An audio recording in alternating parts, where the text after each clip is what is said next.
Welcome back to the Inside Edit. Today's guest is someone I am so blessed to call a friend for 20 years. Her work has transformed how countless people relate to fear, trauma, and faith. She is a spiritual teacher, a #1 New York Times bestselling author of books like The Universe Has Your Back, Super Attractor, Happy Days, and most recently, Self-Help. This is your chance to change your life. Ooh. She is the host of Dear Gabby, where she gives real-life coaching and deep compassion and no bullshit. She's also done the inner work using internal family systems, Kundalini yoga, meditation, and lived experience to heal and help others heal. So Gabby Bernstein, thank you so much for being here. My sister, 20 years, babe. 20 years. I love you. So I feel like we have to tell people how we know each other. I was 25. I was 17. Really? Yeah. Maybe 18, but yeah. You were so tiny. You were like this, you were like so scrawny. I was. You were scrawny. You're scrawny. No, but we were both scrawny. Yeah, probably. You know, we were like really scrawny. I barely had hit puberty. You were really, really, I remember, and I remember walking, I was newly sober. You were what, like 5 months sober or 3 months sober? Yeah, I got sober in February, so. Yeah. So like 6 months sober. Okay, so I had 6 months more than you. Yeah, about that. Okay. But 6 months is a lot when you're new. True. And I walked in and I saw you, and I'm gonna cry, I think already. Oh, shit. Aww. I walked in and I saw you, and I remember thinking like, she's really cool. And at first I was intimidated by you, but I also was inspired because when I saw young, cool people, I knew I could stay there. I feel like, wow, what has happened in our lives? I know. In the 20 years that we've known each other. I think if I thought you were really cool too, by the way. I hope so. But I hate that people feel like I was intimidating, but I know that you were 17 and you were beautiful and you were like tatted up and you were cool and you were hanging out with all the hot guys and you were cool. So I was new and I didn't know anybody. But I guess. But that coolness, I think, is actually what helps a lot of people in early recovery, particularly in cities like New York and LA. If you're really young and you're getting sober, you walk in and you see the people that you partied with. Totally. You see the faces that represent you and you recognize, okay, I'm not alone in this and I can do this. And totally. that was what, I mean, I'm going to cry. I'm really going to cry. But like, I think back so fondly on the time when I was early days and I was like, I was like rollerblading from meeting to meeting with no helmet. Yeah. And I was, I had a crush on our friend. I'll say it later. I say his first name. I had a crush on Jeremy. And I was like, and I was like, that kept me in the sober. Yes, and then, like, I thought you were cool and that would keep me sober. And then going to these meetings where these like cool people were, and it was just like this innocent time of just such grace and surrender and honestly, a lot of joy. A lot. I totally agree. Do you feel that? Yes. I feel it right now. I can think my way back to it. It felt like careless and fancy free. You know what I mean? Like there just wasn't the same life wasn't lifing in the way that it does now. And we weren't burdened. Yeah. No. And I was so young and I felt like I was having like a new like childhood in a way, but as a sort of like young adult and very childlike. Yeah, you're going out and you're eating food with friends. You're just talking on the corner. Like it's really moving. Simple. That's what it is. It was like simple. Like anniversal right now. Like my anniversary is in like 2 weeks. I'm coming up on 20 years, and you just had your 20 years, and I mean, it's just like it's really, really emotional. I love you. Don't make me fucking cry right now. Okay. I got her to cry in the first 2 minutes. 2 minutes. It's the foundation of our lives, right? It is. It's why like we're here. All of the things that we're doing in our lives wouldn't be possible if we didn't have our recovery. Mm-hmm. And I will scream that from the rooftops forever. Mm-hmm. And I know you're really vocal about it. So vocal about it. And I really feel like the gift that we were given is a gift that we have to share. Yes. And we, of course, have to be respectful of the traditions. But at the same time, I think that it's important for people to see people of all walks of life in all different situations, in all scenarios, and to say, oh, wow, you did this thing and it changed your life and I can do that too. Yes. And that you can absolutely live a life beyond your wildest dreams when you make that choice. Yes. Last That night I was part. like hanging out with a friend who's like, not just career-wise, but family-wise, career-wise, everything's just killing. And he's got 26 years. I mean, it's just, you just see these people and it's just incredible. I know. I totally agree.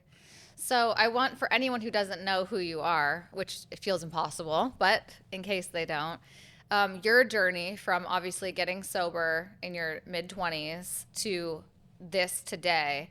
In the early days, I mean, did you have any idea that this is where your life was headed? I definitely psychically knew I wanted to be here. Wow. Even Cool. when I was using. So I remember being in my studio apartment on West 13th Street, and it was like the garbage cans outside the window, and it was so gross. Like people would be like getting blowjobs outside my window. It was so gross. Yeah. I'm not kidding you. That happened. And I remember being in my studio and just doing drugs, coming down off the drugs, and being in my studio with random people that I'd met at the party and brought back to my apartment. And I would have this stack of self-help books next to my bed and all the spiritual books. And I would just look at those books and I'd say, I'm going to be a self-help book author and a motivational speaker. And then they'd be like, nice try. I'm sitting there doing drugs with them. How's that going for you? Yeah. I knew. And I would come down at night and I would be journaling and then reading these spiritual self-help books like Wayne Dyer and A Course in Miracles and Louise Hay. And I was just devouring this content and all the while using drugs, but knowing that there was so much more for me. Wow. That is incredible. I didn't know that about you. Yeah, I knew. I was introduced to all of this after sobriety, I was brought up really spiritual. My mom would bring me to ashrams, and she named me, I was named by the gurus, and I was taught to meditate as a kid. So I had the seeds were planted. Yeah. Really Wow, that's incredible. Well, you've obviously spoken about your struggles with addiction and fear, and what was the very first spark or practice that really showed you that this could change, that your life could change, and what was possible? The moment that I decided to get clean. Really? I was on my knees in that studio apartment, October 2nd, 2005, and I said a prayer. It's like, God, universe, whoever's out there, I need a miracle. Wow. And I heard an inner voice. I heard spirit speak to me, and I heard the voice say, get clean and you will live a life beyond your wildest dreams. Wow. And that day I went to the meeting. And I sat there and I, was surrounded by people. I didn't know who they were. I didn't know what they were talking about, but they felt like they were my family and I felt like I was at home. And so that day I think was the turning point, the first turning point. There have been many, many, many more turning points over the last 2 decades. I actually find it kind of auspicious that we're having this conversation right before my 20 years, right after you celebrated your 20 years. Yeah. What a beautiful moment. It's really wild. Yeah, it's really, really special. Really proud of us. Me too. I didn't see this for myself, but I do think that the foundation of the program of sharing with others and being of service is such a huge part of who I became because I learned that so early on. I think it's such a beautiful element of the program to help others. It's like, even in my job, I mean, yes, it's a job. Yes, I'm getting paid, but I do feel like I'm being of service to these women and 100%. men. And it feels like such a privilege, an honor to get to do this. And I feel like that, like, part of my being came from recovery, and yes. And the energy that you bring, right? Like yes. You show up clean, you show up on time, you show up, not you the collective sober human or person, whoever you are on a spiritual path, a personal development path, you are committed and you stick to your commitments. Yeah. And the energy too. Yeah, it's something I talk about a lot is we are responsible for the energy that we bring to a room, and I remember being, just, I don't know, 15 years sober, and I had this friend who died. We were just talking about this off camera, and when I was writing what I was going to say at his funeral, one of the greatest qualities about him was that he lit up every room. Like, he changed the energy in the room, and I remember seeing that and feeling that and thinking, I want to be that for people too. Yeah. And so when I walk into my client's house or they walk into my office, like, I put my stuff aside as best as I can and show up and just be like the light, and I think that is such a gift of my recovery that I learned like really early on. I think that that's the greatest contribution we can give. I was this morning getting my makeup done before I came here, and I've got a big talk after this, and I'm taking a red eye home, and it's like, I came in last night. Yeah. So it's like crazy chaos. I woke up at 5 o'clock in the morning, but I decided today when I woke up that I'm going to be the light. Yeah. I made that choice today. So I'm not going to be burdened by Tired. being tired, and then therefore I'm going to have more energy. And then I got this IV that this lovely guy came in, and I was practicing my talk outline with my makeup artist Christina, and this guy. Goodwin or something. What was his name? Something like this. And I'm like literally giving a motivational talk to a stranger, just practicing my talk. And I'm like, do you want it? And he needed it that day. Yeah.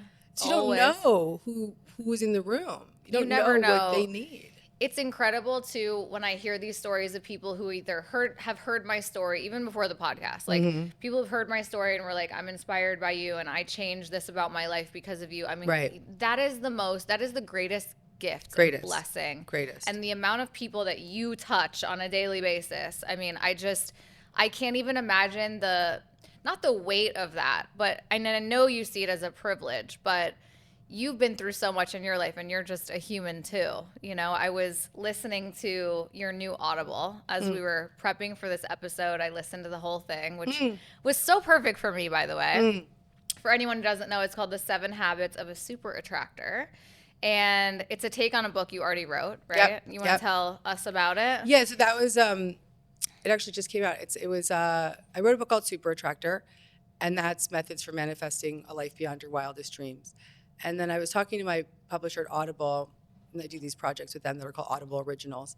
And I was just kind of like, we got another project in us. Let's see what it is. And then I said, well, I feel like people want to know what it's like to live in the habits of being a super attractor. Yeah. And so I developed this next level of the curriculum, which is being in the habit of being a super attractor. And what those habits are is just being in that childlike wonder, like we talked about, like when we were in early recovery, that childlike wonder, or being in the energy of visioning and allowing, and the difference between allowing and controlling, and just allowing ourselves to start to make the daily commitments to be in that energy of light that we just spoke about, and to choose it, not to expect that our outside circumstances have to be the result of how we're going to feel today, but choosing how we're going to feel today regardless of our outside circumstances. So big. But that's not easy. It's not. But I have a tool, actually. I have a tool, and I used it today. And I actually think I started this at 4 o'clock in the morning. I'm like, I need to write a whole book about this tool. And I was about to start fucking writing a book. So it's called the Daily Design Method. And it's in Super Attractor, actually. And it's about recognizing waking up in the morning and saying to yourself, who do I want to be today? How do I want to feel today? What do I want to give today? And what do I want to receive today? And so I actually woke up and I said, I want to be the light today. That's who I want to be today. And how do I want to feel? I want to feel energized. And what do I want to give? I want to give love. I want to give inspiration. And then what do I want to receive? I said, I want to receive energy. Yeah. I just want lots of energy today. Yeah. So, here I was getting my, texted my assistant, can we get a vitamin drip? But that's the things that will happen. We'll start to make commitments and make decisions based on how we design our day. Wow. That's amazing. How much time do you take in the morning to set the tone for your day? What is your morning routine? Sometimes 5 minutes, sometimes 20 minutes. It really depends on my alarm clock. His name is Oliver. He's 6.5, almost 7. And before Ollie comes in, I will wake up and I will do my daily design in my mind. I will put my palms up, put my right hand on my heart, my left hand up. I'll thank God for this blessed day. I'll ask my guides, my spirit guides and angels to surround me and protect me. I just get into conscious contact first thing in the morning. Yeah. And that will set me up. Sometimes I find I struggle with getting back into the routine because when I do it, I know I feel great. I feel the best ever. If I read something or I meditate but I've personally always slipped back into, there's our coffee. Sorry. Our coffee's here. So we just took a break to get our coffees, and I want to just really acknowledge that that was a good break for your sponsors. And I want to acknowledge that I said in my daily design that I needed energy, and the moment I walked in the door here, you said, would you like a coffee? And it just arrived. It's that easy. Ask the universe, and it will. And I'm not going to deny that this is a little funny. The straw is hilarious, but I'm newly addicted to the Starbucks drink. Maybe Starbucks wants to sponsor the show. I think that Starbucks is going to sponsor the show after what we just did. I love that. It's done. Tell everybody about the 7 habits that are part of this, because I found it, although I've known it, I've read the book years ago, it was such a wonderful refresher. So I'm telling you that as like a fan of it. Yeah. I felt like, oh yeah, these are simple things that I can do to get myself back on track. I'll get into like, maybe you can Dear Gabby me on my own show. I want to definitely Dear Gabby. Because I have something about this. Oh, well, let's just do that. Let's go there. Let's tell people what the thing is first. I'll talk about some of the habits. Okay. And I'll talk about the things I really want. So I think that the idea of being in a vision, having a vision for something, but then really trusting that you can let it go. Mm-hmm. I think that so many people strangle their dreams. Mm. I'm literally giving a talk this afternoon at a event that's called Chase Your Dreams, which of course is awesome. It's a motivational event. So chasing your dreams makes sense. And the thing that I'm going to get on the stage and say is that this is awesome. We're all here. We're all here to chase our dreams. We're all here to have these visions that we want to hold that are big. We want to bring momentum behind them. But have you ever thought about how the exact energy of chasing is often what's blocking the attracting? Mm. So I think there's a big misalignment in how we believe we can call into our life and cultivate into our life. And you and I think are really good examples of what the opposite of that looks like. It doesn't mean that both of us haven't chased in our own ways. I'm sure. I mean, look, we chased a lot for a long time. I did. But let's say career-wise. Yes. And being sober and having a spiritual practice and being in the practice of surrendering to a higher power and believing in that. I believe that for myself and for you, so much of that surrender has been a key to why we've been able to create careers and lives that we really care about and that we really are proud of. Yes. And that are succeeding without even trying that hard at this stage, right? Without any forcing or pushing. And I'm going to raise my hands, both hands, and say I did push and force for a while. Me too. Yeah, for a while. But it doesn't align for my soul anymore. It doesn't align for your soul, but because you stayed committed to your practice. Because one day at a time you kept giving it over, you kept turning it over, you kept aligning, you kept staying clean and sober, you continued developing that faith. And faith is a muscle that we have to develop.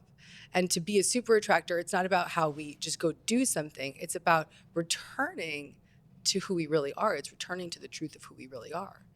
And that return doesn't happen by forceful energy or by some crazy action. Mm-hmm. It happens by being in the state of allowing. And when we're in the state of allowing, it's cool. You know, the universe has 3 messages for us, only 3 messages for us. It's either yes, like a hell yes, not now, or there's something way better coming. There's something way better coming. And when we really accept that the not now is a not now, that's important. And then when we also accept that there's something better on the way, that's when we can start to see when things aren't working out the way that we wanted to, we can actually say thank you and just let it go and let the universe start to show us where to go and what to do. And so that's sort of the crux of the 7 habits of the super attractor, but also the book Super Attractor, is that we think we have to do all this doing to attract, but really it's about really stop the doing, get into joy, get into alignment, get into faith, develop a practice where you start to give it over every single day. You know, I have a daily practice. It's very similar to, just turning it over to God. Yeah. Where I will notice the thing that I'm trying to control, and I'll just literally say out loud, I'm going to give this away just for today. I play that experiment for myself. It's 24 hours. I'm just going to give this away just for today. Mm-hmm. And even just saying that right now, Maeve, it's so releasing to me. If you're just holding on to that thing, it's like, today I'm giving it away. Yeah. Like for you, you have a big thing that you're holding right now. Mm-hmm. And I want you as your friend and your sober sister and your spiritual sister to notice when you get into the loop about it. And in that loop, literally be like, I'm going to give it away today. Just for today, just for the next 24 hours, I'm just going to give it away. Yeah, that was a big thing. Even going back to the fire for me was...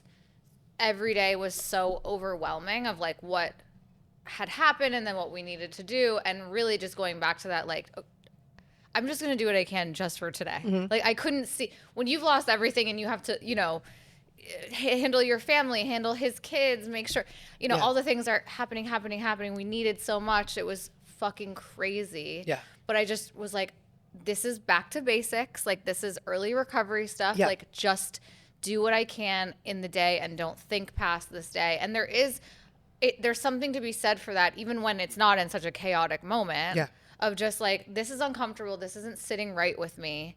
And I don't like this, but I'm just going to say, I surrender this today. You've talked about this, and I'll say too, for me, like surrender has been, that is my karmic lesson in this life. You think so? Oh yeah. Like every time I try to like control, it gets taken away. Mm-hmm. Or something as simple as like, you think you're getting your dream home, that gets taken away.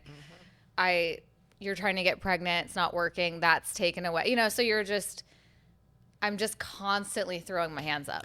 Well, that's the place where when we recognize that the universe is sometimes saying not now or something better is on the way. Well, this is my Dear Gabby question for you. Okay, let's do it. Okay, because, you know, to share about, and none of this is really, people pretty much know this, but I would say, you know, a few years ago, I parted ways with a client who was so creatively inspiring to me. I was probably the most fulfilled career-wise I was. That relationship ended, nothing but love, but just it was time. It happens. It happens. You know, Zach and I went through our stuff. We called off a wedding 3 weeks before we were supposed to get married. So like this thing that you think is about to happen, like the guy of your dreams, and then that gets ripped away. And then we get through that. And then our house burns down. And it's like the house I thought I was going to raise a family in and like saw my life with, and everything that I ever worked for was burned to the ground. And now we're like trying to get pregnant. Now we're on that journey, and that's not fucking working out the way that I wanted it to. I'm sure that it's actually working out. I'm going to stop you I know. there right now. I'll let you keep going. Thank you. But that is where, stop that story right now. Thank you. Like, done. So what do you say to someone like me, right, who's had a couple of years of Shitstorms? Yes. shitstorm after shitstorm. And I will go back to saying, in my 20s, in the early days of my career, in my, you know, early sobriety, I was a manifest. I was like, I believe I can have anything I want. I will have everything I want. I believed that like so deeply in my soul, you know, like, and I did manifest the life beyond my wildest dreams, but I've lost the luster, the belief or something like, and it's not, I've lost my faith in God, but it's like a little like, what the fuck's going on? Okay. How are you feeling right in this moment? Oh, I feel great. That's what's going on. What does that mean? The podcast. Not just the podcast. You and your partner, I imagine, have more love than you've ever had before. Ever. Yes. Ever. I see it on social. I'm gonna cry again. But like I see you guys and I just feel the love, right? You're creating in this moment. You have this incredible space. You're doing a podcast right here, right now. You look absolutely beautiful. You're shining from the inside out. And how are you enjoying your work right now in your life and things working out and flowing for you? Okay, but you're in this moment, right? In this moment, yes. And I don't want this to come across like I'm not loving what I'm doing, but I do feel like I was really good at something that I'm not doing anymore, which Let's is get back hard to that. for me. Let's put that on the shelf. Okay. This is the first thing I want to say. Okay. The absolute love and lust and joy in that marriage, I can see it through the internet. It's real, right? It's so It's real. so real. And I really do know in my soul, if I was on a plane every other day chasing that, we wouldn't have the So relationship. you're answering my question. Here it is. I know, but it's been years. I'm like, okay, I'm ready though now for what's next. Here is what's next. You're living what's next. I want you to witness the miracle you're in right now. I want you to, like, in this moment, have a quantum shift today. I want you to walk out of here, go home tonight, look at Zach. You're Zach. I have a Zach. I know. And say, Zach, I get it. I get it right now. I'm feeling it completely. What has to happen sometimes is shit has to break down. Things have to burn up. We have to light things on fire Literally. to actually get to what is real. And so you had to have a breakup. You had to break off an engagement. You had to have a house that burnt down. You had to have massive changes in your career to get to a place where, one, your marriage is greater than it could have ever been otherwise. And looking at you right now, and I think you could probably say I wouldn't change a thing with the marriage. Maybe The house part I would change. the house part you would change, but the breakup I would not change. okay. So at the all. breakup you would not change. No. But I would also argue that the house part brought you closer.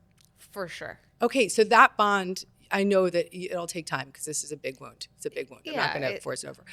But the other piece is Why is that client not in your life right now? You're trying to create a human. Yeah. You need to be nesting. You need to be home. You cannot be Giving to everyone else. Giving. You need simplicity. You need ease. You need joyful clients. This is a season for you that is about you. It's a time to slow down. It's a time to not stop, because you don't have to stop. You can have it all, but not all at once, right? So it's like being in the presence of, okay, I need to be close to home. I need to nest. I don't need to be jet setting all over the place. Did you talk to my therapist before you got here? No, but she can send me the bill. But you both are saying the same exact thing to me. So I guess that's the clarity but this is my point. And then I think with the house too, look, I mean, the fires is such a trauma. It's such a collective trauma that happened here in this city. And every time I land in this city, I feel how fragile it is. And the only thing that can come of this is, what can you emotionally gain from this experience? Okay, so that's really it, because you've lost so much. Yeah. So much external is all gone, right? So much safety gone, so much security gone. But what can you gain from your spiritual faith? What can you gain from your love? What can you gain from your community? What can you gain from your purpose, from your mission? And I mean, I saw you in action. Like, you're gonna make me cry. Like, I'm so blown away by you. Like, when that happened, like, you went into service. You lost everything, and every single day you were showing up, and you were giving people books, and you were giving people clothes, and you were just working your fucking ass off to give. And that is who you are. Yeah. So like, losing it all sucks, but you gained it all, because what you gained, the love, you gained the purpose, and you gained that permission to just actually say, I'm gonna just be still for a moment. Wow. Spirit came through. It's really easy to just connect for you, because you're because I also feel for you. So I'm a medium, and I can channel, and I'm different than a lot of different mediums, because I'm not going to sit here. Maybe sometimes I'll hear friends and things like that, but that's not really what I do. I don't talk to dead people. I really just channel higher purpose. Yeah. And so like, I'm sitting here and I'm witnessing you, like, and my left hand goes numb when I channel, so it's kind of bizarre, but it's cool. Okay. And so right now, what I'm feeling for you is the reason I think I'm so emotional is you're on the precipice of this massive life change. It's just completely redirection right now. And your guides are saying that everything had to burn down to be rebuilt. And everything had to slow down to be birthed. Everything has to slow down to be birthed. They're going to require you to slow down for this baby to come in. Babies. And it's, look out. Don't tell my Zach. Well, yeah, whatever. You have free will. You'll do whatever you want. And you're gonna have to slow down for that to happen, and that is what's being forced upon you. And you're also gonna have to have a reckoning of who am I now? You know, when we go through these phases, and it's nice that I'm older than you, that I can share this with you, but that we go through these stages of life where we have to sort of not stop, but do it differently. And I recall, you know, my journey of IVF. You know, we were in 2020 when I did my second rounds of IVF, and that journey, I wrote about it at the end of the 7 Habits of a Super Attractor. And I didn't want you to read it, but I'm actually glad that you read it, because it's a story of wanting something. I'm going to share it because it's a story of wanting something and thinking that's the thing I need, and then realizing it's very different. And I'll share the story, but and I want you to hear it with your earmuffs on. It's not your story, it's my story. We talked about this.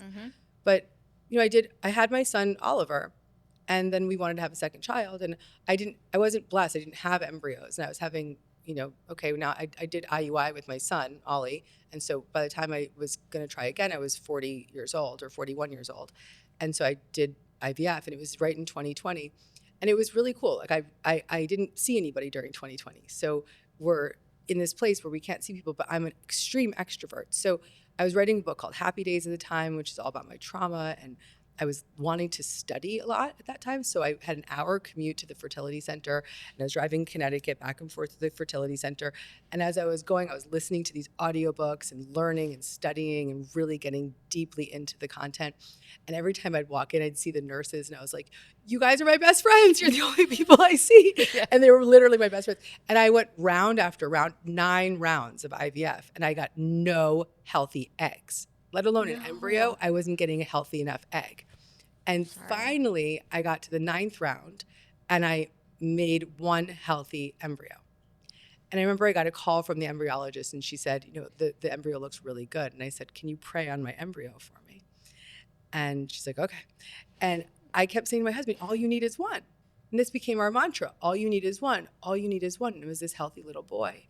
And I remember when I did the transfer, the embryologist came in and she was like, this is so inappropriate, but I saw your name and then you asked me to pray on your baby and I knew it was you. And she's like, I read your books. I'm in the stirrups. And she's like, I'm so sorry, but I had to come and say hi. And I was like, thank you for praying on my baby. And then I was pregnant and I carried this baby for 5.5 months. And at the 20-week scan, I had this experience of the baby was not going to grow anymore. He wasn't growing.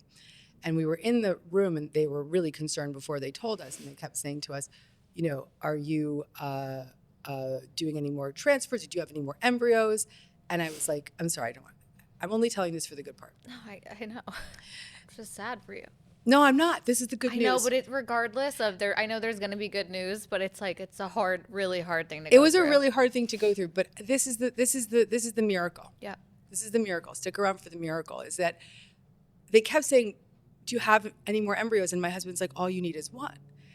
And your one son. We walked out. He didn't know that yet, but we walked out and I had to go through with this procedure and I had to let go of the baby. And it was a year later. First of all, my faith held me like a blanket. Like if I didn't have my spiritual foundation, just like you with the fires, like if I didn't have that, I don't know where I would be. But it was like, I looked at myself like, this is what I've been training for. This is what I've been training for because this is what I've been counseling people on. And I realized in a talk here in LA, it was 2 years later, I was here in LA and I never had shared this story before. And I randomly on stage started telling the story. And at the end of the story, I looked at everybody and I said, but you know what, everybody? I'm realizing right here, right now, in this moment, that with the life that I have and the mission that I'm on and the travel that I have and the bond that I have with my core family, all I need is one. All I need is one. And I would never have been able to get to that knowing if I had not gone through the journey to get to that knowing. Yeah. And so the universe isn't punishing us. The fire isn't a punishment. The breakup of the engagement isn't a punishment. It's a path along the journey to get to the choice of where you need to be. And I know in my heart, I am so grateful my spirit baby Owen came to me in that way to exhaust all lengths to get to the place where I had to know that all I need was one. Wow. And there's no way I would have gotten there without that experience, Maeve. There's zero chance. I had to exhaust all options. Wow. And so I want people to hear that story and hopefully recognize that all the things that aren't working out for them right now, I want them to say thank you. To just say thank you, universe, that I really don't have the best plan. And it sucks along the way. Totally. It sucks along the way. I think about the guy that I thought I was supposed to marry, and I'm like, thank you, universe. Literally, thank you, God. And even the breakup, thank you, God, because look where you are now. Like the love that you have now, you wouldn't trade for the world. The crazy thing about the breakup was we had never even had a fight before, and so it was like nothing hard had happened in the relationship, and it was like we needed to go through that to know that we can get through hard stuff, preparing us for 6 months later our fucking house burning down. That's right. Because I don't know if I guess it was a year later, but I don't know if we, I'm sure we could have gotten through it, but the foundation was so solid because we broke and then we built it back. Yeah. And then when I think about the fire, I'm like, there's no one else on the planet I would have wanted to go through that with, you know? And when I think about resilience, like the word resilience, I think about spiritual resilience. I think that resilience is a spiritual experience because the way that we can come out of something, the way that we can become new after an experience is because of it's a rebirthing. Yeah. It's like this was a joke. At some point at our wedding, I realized every toast that was given on my behalf was about how strong and resilient I am. And I was like, I remember walking out of our wedding weekend and thinking, I can't wait to not be the strong girl anymore, you know? And now here we are, and all this other stuff is going on. And it's like, I would love to unsubscribe from that list, but I also I know. think you can now. Really? Yeah, that was what I was channeling before. Okay, I think great. this is a time of ease. Great. And I said the same to our mutual friend this morning. I was feeling the same thing for her. I'm like, let it be easy. Yeah. And my friend Tara Stiles, she's this incredible yoga teacher. And she's working on a book called Living Softly. And I just say that to myself so often. I'm just like, live softly. Like we joke around, I'll like text her and she's like, how are you doing? I'm like, living softly. And what does living softly look like? You know, like living softly means like, I don't have to travel all over the world right now. Or even if I am traveling, I'm just going to make it as, you know, easy as I can for myself. Yeah. And especially those of us who have the privilege of living softly, right? Not a lot of people are out there have the privilege of living softly. I feel like I've lived 2 lives, and that is the life I'm living in now. Like I, you know, as you know, you said, like when you met me, you were intimidated. There is no doubt that I came out of the gate like, I gotta be strong, I gotta be tough. I had a lot of things that tried to bring me down, and I had this inner knowing since I was very young that I was supposed to be somebody. I didn't know what that meant. I had no idea if it would be fashion or a therapist or whatever it was. Since I was little, I remember thinking, I will show them, because I was bullied so bad. It was like this, maybe it was this ego thing, but I was like, I will show them one day. You know, here we are. Hey. You're like, to those bullies, you're like, how about that? How about that now? So, but all that to say, after, you know, 10 years into the program and 10 years being sober and realizing that wasn't serving me anymore, and then having to learn how to live softly and to really start to break down those walls and just be more in the flow and not in the force of things like you talk about in all of your books. Yeah, and it's a practice. It's a practice. Yeah. And so it sounds like, so how are you feeling now that we talked it through of the what have I been through? Like, what was the thing that you really wanted, dear Gabby? I guess it's like for anyone who's been through a lot, like I've been through a lot these last few years of, okay, what are the practical tools? Like I heard you, I feel that channel that came through for me. But if it's someone else out there listening to this, like what are the practical tools if you have been knocked down a few times to get back to that glow? What are the morning routine? What are the things that you know work to get you back to, like, I do truly believe the universe is working in my favor? I had many years of like back-to-back things, like remembering trauma and just, you know, like trying with fertility, all of these things. And I just remember using this affirmation from the metaphysical text of Course in Miracles, which is, I am not the victim of the world I see. And it was a choice I had to make. Yeah. I'm not the victim of the world I see. And so it was making an inner decision to not be the victim. I don't personally feel like a victim to my life, because I do subscribe to, I do believe that everything happens for you and not to you. So I'm not sitting here from a place of like, woe is me, like poor Maeve, like she's been through so much. That's not at all what I'm speaking for like the listener though. Yeah, like, for the listener who might be out there and they might be in that storyline of this keeps happening and that keeps happening. You do not have that at all. You have a faith mindset. But there's people that I come across in my field where they're going to come to me and they're going to be like, well, then this happened and this happened. I have to stop them in their tracks, right? It's any given situation that we have 2 choices, no matter how dire it is. Yep. We're going to show up with faith. We're going to show up with light. We're going to show up with presence. We're going to show up with resilience. We're going to do our best to make the next right action, or we're going to fall apart and be the victim. Yeah. And those are 2 choices. We made that choice when we got clean and sober 20 years ago. You made that choice when you went through the fires. You made that choice when you broke up with Zach. It was a choice. I'm going to survive. I'm going to thrive. Yeah. And it's a choice. I think you're the perfect example for the viewer or listener. Perfect example. You're right. It's not acknowledging. It's not whitewashing over the problem.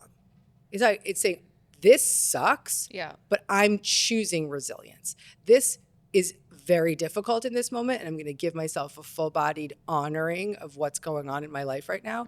And it's okay for me to, and I don't want people to override themselves, because you don't want to do this too quickly. You need to really be in the suffering and allow yourself to feel all the feelings. Totally. But but once you can get up, once you wake up and get out of bed, once you brush your teeth, once you're turning on the lights again, then you got to say, okay, what am I going to choose today? I'm going to choose to thrive, or am I going to choose to stay in the story? Because that story, if we keep repeating it, it becomes the life story. The thoughts we keep thinking become beliefs, and those beliefs are what we manifest. Yeah. So how do you get someone out of that?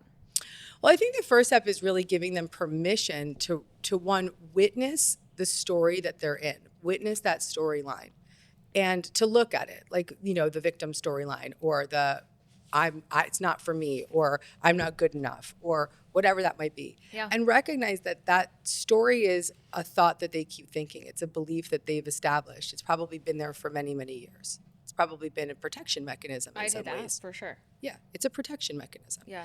And this is what I write about in my book, Self-Help, which is all based on a therapy called internal family systems therapy. And when we have these belief systems of I'm the victim, or I have to control everything to make it happen, or I'm not good enough, or I'm unworthy, those are very young stories. Yeah. If you ask yourself, how long has that been around? You're going to be like, decades, for as long as I can remember. Yes. And so the steps are really to just first notice it and recognize that as a protection mechanism. It's like a little inner child that's inside of you doing a really hard job to protect you from deeper feelings. And then instead of getting into the loop in those moments when you notice it, you would choose to turn inward instead of check out. You'd check in, and you just focus your attention inside and just notice it. And then the second step is to be curious about it and ask yourself, where does this live in my body? Mm-hmm. And what do I know about it? How old is it? How long has it been around? Just get some information. And then the third step is to compassionately connect to it and say, well, what do you need? Ask it what it needs. And these parts of us are young. They're going to be like, I need a nap, or I need to rest. And then the fourth step is to just notice how you shifted inside. Notice if you feel a little bit more calm. Notice if you feel compassion towards yourself, if you feel some clarity, if you feel a little bit of curiosity about this part of you. Mm-hmm. And just do that for 1 minute a day. Just notice that resistance and check in with it. Notice that fear and check in with it. Notice that victimhood and check in with it. Because what we do all day is we check out. Mm-hmm. We don't want to feel that, so we'll tell a story, or we'll call a friend, or we'll bitch about a problem, or we'll go turn on the news, or we'll pick up a drink, doom scroll, binge, whatever we do. We just check out. Mm-hmm. And this is a practice of checking in. Wow. You haven't done the Hoffman process yet, right? I haven't. Actually, I'm really curious about it. I mean, so many friends that have done it. Yeah, you should go. Okay. But it's funny because so many of the things that you say, they say similar things. So it's I love hearing that. And the internal family systems that you talk about in self-help, similar. Mm-hmm. I'm sure there's a lot of calling upon it too. Yeah. I'm sure it's really similar. And when I heard you talk at Jen's house that night about it, I was like, oh, this is so funny. I feel like I'm at like a Hoffman refresher in a way, even though I know it's different. So this man had sort of been doing all of this work, and how did that come about? Yeah, so he's amazing. So talk about childlike wonder, right? That's one of the super attractor steps. This man, so I'd been doing this therapy. When I was 36, I remembered a trauma from my childhood, which was really the reason I used. Wow. Those of us who are addicts, we had trauma. Yeah. Right? What are we? We're running from. We're protecting the addiction is a protection mechanism. Wow. Protecting us from the trauma. So you're like over 10 years sober and remember something. 10 years sober, here in LA, have a dream. In the dream, I remember sexual abuse from my childhood. Wake up that morning, freaked out. I had to talk that night with Deepak Chopra and Eckhart Tolle. Okay, and I'm like, I can't move. I'm like shaking in my body. And then a few days later in therapy, I fully accepted the memory, and that began my trauma recovery. Wow. And the one thing I will say is when I remembered it, I was like, oh, that's why I was a drug addict. Yeah. Right then and there. So sorry. No, again, I know. Like perfect. It's what I, my soul chose this. I understand. And here I am. Anyhow, the recovery therapy, one of the tools I was using was this IFS, but I didn't know it. Okay. And then it was 2020, and I was watching this YouTube video, and this guy, Richard Schwartz, is on. He's talking about this therapy that he created in this 40 years of therapy and how amazing it is. And I'm watching him, and as he's talking about the therapy, I'm like, holy shit, that's the thing I've been doing in my therapy for a decade. Mm-hmm. And immediately I contacted him. I read every single one of his books. He was one of the first people I had on my podcast. And he's become one of my dearest friends, most cherished friends. He mentored me, encouraged me to go on. I got trained. I was one of the last people that's not a therapist to get trained in this therapy. Okay. So I'm an IFS practitioner. And then with his blessing, was gifted the opportunity to take this 45-year body of work and make it a self-help practice, which I just taught. Wow. And it's one of the greatest gifts of my life to have been able to do that. I heard his forward to the book, and I just so beautiful. It was so beautiful and so touching, and like, talk about not knowing where life is going to take you, right? Like, he did all this work. He mentioned like people weren't really getting it, and he had no idea how to get it out into the world, and then you come along and have this huge following, and these people who just absolutely love to hear what you have to say, and you're bringing his work forth. It's so cool. It's like he never would have known in a million years, that's what he was told by spiritually, like by a psychic that was someone coming to democratize his work. Yeah. Wow, that is. And he so sat cool. at my dinner table, and I looked at him and I said, "I think I need to write the book about IFS." And he looked at me and he's like, "I think you're the one to do it." Yes, so cool. Yeah, and we're such good friends. I love this man so deeply. Before we close, if you could whisper one reminder to somebody listening who's stuck in fear or self-doubt, what would it be? I love you. Oh, that's so sweet. I love people. Me too. I want people to know that they're loved. Me too. It's really lacking in the world right now. Yeah. Yeah. All people. That is so sweet. What is one small, doable habit someone can try today to start shifting their energy to feel even a little bit like a super attractor? Have more fun. When was the last time you were having fun and you were worrying at the same time, right? It's just childlike wonder. Just childlike wonder. Just go do something that's joyful for you. Yes, it's light. It feels good. Like, I feel so energized right now. Maybe it's the coffee, but thank you, Starbucks. Starbucks, please come and sponsor the show.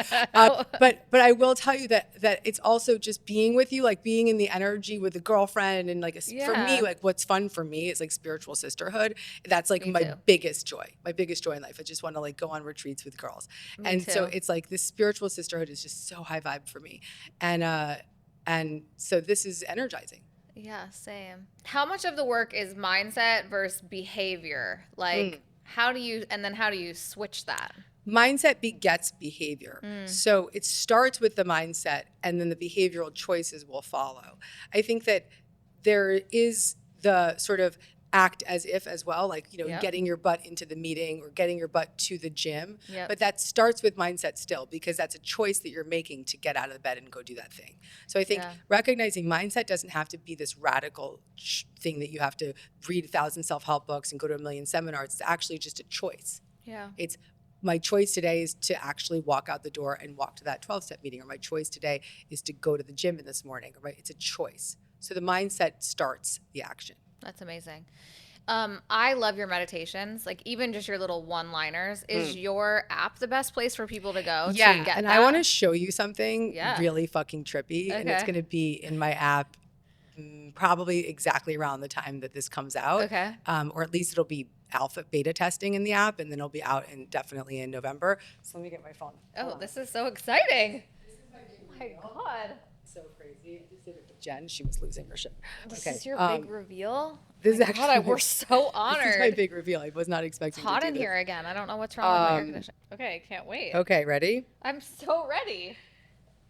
Oh, it's crazy. Okay, we're going to call. Who are we calling? Why am I nervous? This is going to be in my app. Gabby AI, how can I help you today? Hey, Gabby, I'm here with my friend Maeve, and she just had a fire in her home, and she's trying to have a baby, and she needs some support. Can you give her a little love? Maeve, I just want to send you this big, warm embrace right now. What you've been through, the fire, the heartache of trying to have a baby, it's a lot for any soul to carry. I see you. I feel the courage it's taken to keep moving forward through so much. I want you to know that sometimes the universe is working through a time and rhythm bigger than we can understand yet. These babies, these souls want to come in when the timing is just right, when they feel safe enough to join us.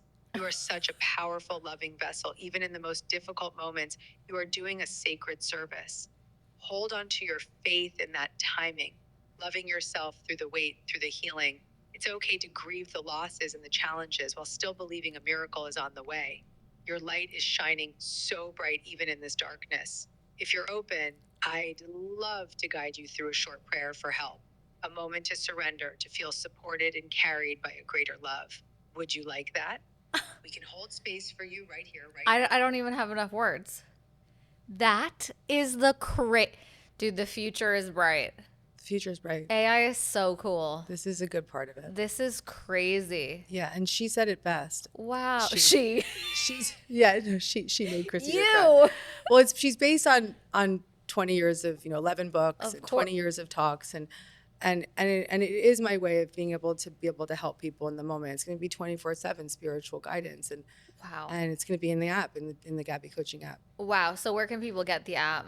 DearGabby.com/app. We just revealed what's coming. Wow. In the app are hundreds of meditations and manifesting challenges, and we should do a group manifesting challenge this year. Yes. We should get a bunch of girls together and do it all together in I would love January. that. And then the universe has the Trust the Universe challenge and all these beautiful challenges. But the AI is going to be front and center because, I mean, what she said to you I really liked, which was that the timing. She said something about the timing, and I want to bring this full circle right now, which is that the babies, the souls, she said it perfectly, they come when they feel safe to come. I know. So anything that's not happened yet with this baby is absolutely divinely timed. I We know. didn't want that baby 6 months ago. No. No. We didn't Running want from a fire? No, God, no. I God, know. no. No, I know. It's just like all coming in, babe. I- And that baby is Give it to so me. here and so here. So here. I cannot thank you enough for doing this. You are like the dream guest for the Inside Edit. I cannot believe that you fit us into your busy schedule. I'm so thankful. It means You so asked, much. and I was like, next week. I know. I'm like, I'm on my she's like, I'm way. changing my flight. I'm like, thank you. I'm on my way. It was a wonderful reminder of just ask for what you want. Oh my God, this was an easy ask. Honey. I was ready to come. Thank you. It means a lot, really. And I'm so grateful for you and for what you're doing for the world and just being a light bearer and trying to help people. And I see you and I love you and just don't stop. Thank you. I love Keep going.